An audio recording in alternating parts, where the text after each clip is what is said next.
Em nome do Pai, do Filho e do Espírito Santo. Amém. Essa passagem do Evangelho de São Lucas que nós ouvimos, a mim me consola por ouvir os apóstolos pedindo ao Senhor, fazendo esse pedido: Senhor, aumenta-nos a fé. Imaginem vocês que os 12 apóstolos tinham sido escolhidos por Jesus para servirem como uma espécie de fundamento, de alicerce para a fé de toda a igreja. Eles tiveram um privilégio que nós não tivemos, de conviver com Jesus, de ver Jesus, de falar com Ele. Muitas coisas Jesus ensinava ao pé do ouvido aos apóstolos, quando eles estavam sozinhos, descansando, comendo. Os apóstolos tiveram a chance de ver Jesus realizar milagres, Jesus curar multidões que iam até Ele, viam Jesus pregar e as pessoas maravilhadas o seguirem.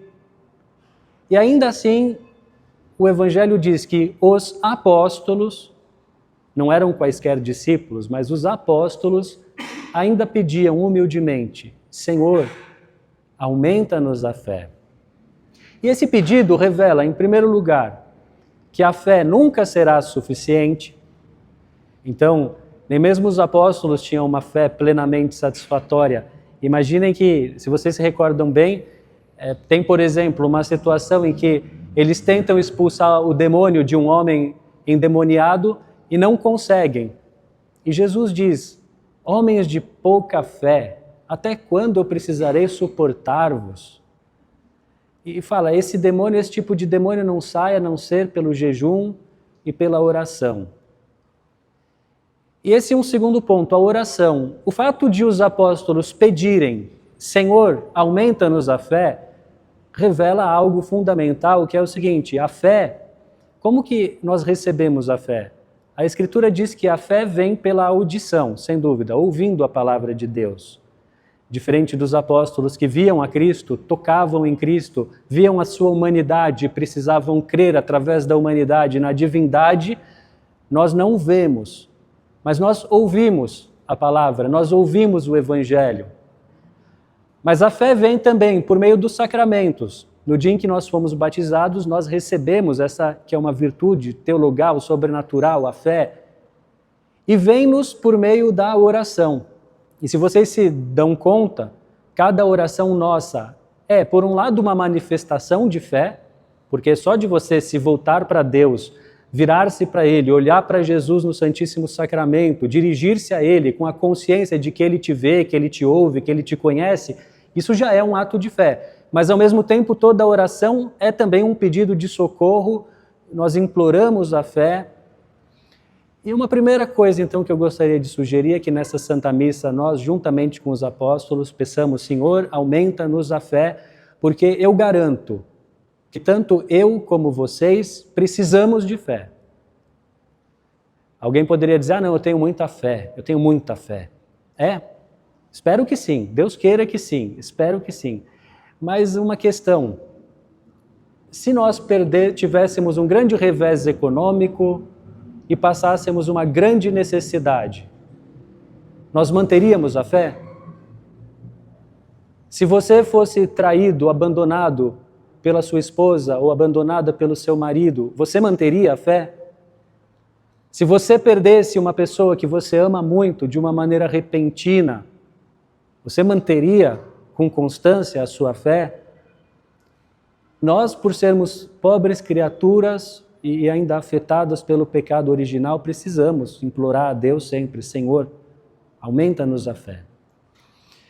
E um outro aspecto da palavra de Deus, sobre o qual eu gostaria de meditar e que diz respeito a esse tema da fé, é uma afirmação presente na primeira leitura de hoje, retirada da profecia de Abacuque, que é uma afirmação que é citada literalmente, palavra por palavra, em 3 vezes no Novo Testamento. Deus diz o seguinte: quem não é correto vai morrer. Atenção, mas o justo viverá por sua fé. O justo viverá por sua fé. A verdade, a tradução disso é um pouco ambígua, porque a preposição que é usada, ao menos no texto hebraico, e inclusive de certo modo também no texto grego, pode dar abertura para várias interpretações. Pode ser: o justo viverá por sua fé.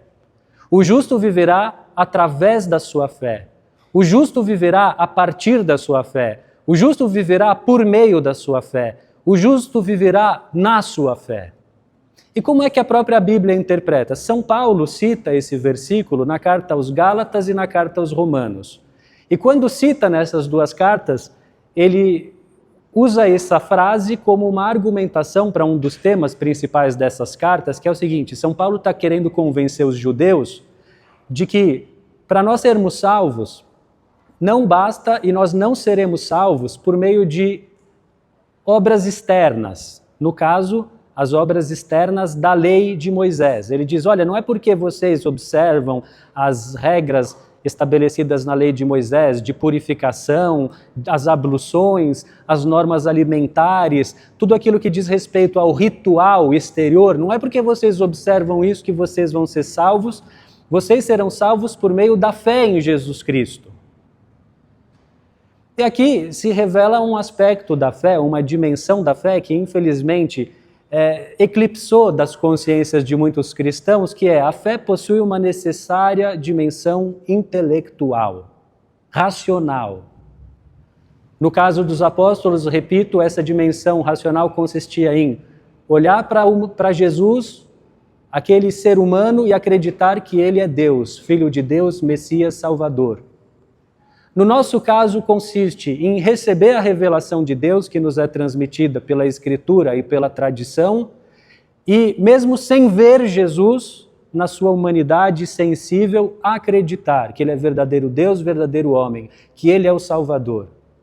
Sobre isso, a primeira carta de São Pedro tem um versículo em que diz assim: sem tê-lo visto, vós o amais, e por meio da fé recebereis aquilo que a fé vos dará, a vida eterna. E ainda diz: essa fé mais preciosa do que o ouro.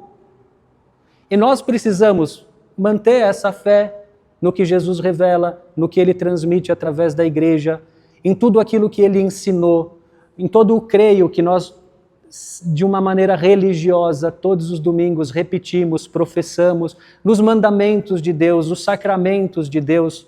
A fé que foi custodiada e transmitida pela igreja, pelos apóstolos e seus sucessores, desde a época de Jesus até hoje. Essa fé que a segunda leitura da carta de São Paulo a Timóteo chama de um grande tesouro, guarda o precioso depósito, com a ajuda do Espírito Santo que habita em vós. Esse depósito que a igreja, através dos apóstolos e os seus sucessores, que são os bispos, guardam, o tesouro da fé em quem nós acreditamos. E nós precisamos conhecer a fé. A fé não contradiz a razão, pelo contrário, a fé é plenamente racional. É necessário crer para compreender e, compreendendo melhor a fé, crer. É necessário, como pede-nos São Pedro, estar em condições de dar as razões da nossa esperança, da nossa fé, a quem quer que peça-nos. E essa inteligência da fé, por um lado, ela é algo dado por Deus. É impossível crer sem essa luz sobrenatural que Deus nos concede no batismo, nos concede nos sacramentos, na oração, que faz compreender, que faz com que as coisas façam sentido. E quem se converteu já na idade adulta sabe como é isso. De repente, da noite para o dia, parece que tudo faz sentido. A divindade de Cristo, a salvação que vem de Deus, a morte do Senhor na cruz, a gravidade do pecado, a presença de Jesus na Eucaristia. Porque se trata de um tipo de entendimento dado por Deus. Mas, por outro lado, esse entendimento só é dado por Deus quando Deus encontra em nós humildade intelectual. O reconhecimento de que nós não sabemos quase nada. O reconhecimento de que sim, haverá coisas da fé, do depósito da fé, que nós não vamos compreender plenamente. O reconhecimento de que às vezes Deus nos pedirá coisas que nós vamos ter dificuldade ou repugnância em ter que fazer. E que nós vamos precisar então daquilo que o próprio São Paulo chama de a obediência da fé. A fé é humilde, é obediente, e diante daquilo que custa a entender, ou que vai nos exigir um comprometimento maior na fé, o que fazer? Fazer como os soberbos? Fazer como aquelas pessoas que quando Jesus falou pela primeira vez da Eucaristia, que vocês vão ter que comer a minha carne, beber o meu sangue, foram embora e deixaram Jesus sozinho? Não, o que nós fazemos é isso que os apóstolos fazem hoje no Evangelho, voltar-nos para o Senhor humildemente e dizer: Senhor, aumenta-nos a fé. Senhor, eu creio, mas vem em auxílio da minha falta, da minha pouca fé, que o Senhor encontre em nós uma fé robusta, vigilante e profunda. Mas uma outra passagem, e com isso eu concluo, da Escritura do Novo Testamento, e que cita ipsis literis essa frase, o justo viverá por sua fé, se encontra na carta aos Hebreus, no final do capítulo 9, quando a carta aos Hebreus vai começar uma sessão que fala sobre a fé em Deus. E depois de dizer, o justo viverá por causa da sua fé, essa carta dá uma das definições mais bonitas da fé no Novo Testamento. E diz assim: a fé é a substância das coisas que ainda se esperam. A fé é a certeza daquelas coisas, acerca daquelas coisas que não se veem. Em seguida, o capítulo 10 da carta aos Hebreus começa a fazer uma espécie de resumo de toda a história da salvação, recordando fatos maravilhosos que grandes homens de fé realizaram no passado. E daí cita Noé, Enoque, Abraão, Isaque, Jacó, Moisés, José do Egito e por aí vai. E vai dizendo, foi pela fé que Abraão deixou a sua terra, partiu para um lugar distante, acreditou nas promessas. Foi pela fé que Abraão ofereceu seu filho em sacrifício. Foi pela fé que Enoque foi arrebatado. Foi pela fé, e por aí vai. E nós poderíamos dizer, olhando para tudo o que todos os homens santos e bons e justos realizaram, desde o Antigo Testamento até o Novo Testamento, e que realizam ao longo da história da Igreja, é pela fé. Isso quer dizer que a fé, ao lado dessa dimensão mais intelectual, que consiste em aceitar as verdades propostas pela Igreja, em aderir a essas verdades, a fé inseparavelmente consiste em uma ação movida pela fé. E por isso São Paulo, na semana passada nós recordávamos isso, ao falar da fé, São Paulo também diz que a fé é operante por meio da caridade, por meio do amor. A fé deve nos mover pelo amor. E uma pergunta que eu faço para mim e que acho que cada um pode fazer para si mesmo, olhando para a própria vida, para as nossas ações, para as nossas escolhas, para o que nós amamos, para o que nós detestamos, para o que nós buscamos, aspiramos. O que na nossa vida nós fazemos movidos pela fé? Acredito que todos aqui estão na Santa Missa, por exemplo, movidos pela fé, sem dúvida. Mas eu diria que, bom, crer, aceitar as verdades de fé propostas pela Igreja, praticar aquele mínimo de ações externas religiosas que são necessárias e que a Igreja nos pede, como ir à missa, confessar-se com uma certa frequência e por aí vai, é o mínimo. O que nós fazemos em benefício dos outros, da nossa família, do nosso trabalho, do nosso prédio, por causa da nossa fé em Jesus Cristo, por sermos cristãos. A que nós renunciamos, que nós gostaríamos de fazer, mas nós renunciamos, oferecemos este sacrifício por amor a Jesus, porque somos cristãos. O que você não faria de jeito nenhum, mas você faz por ser cristão.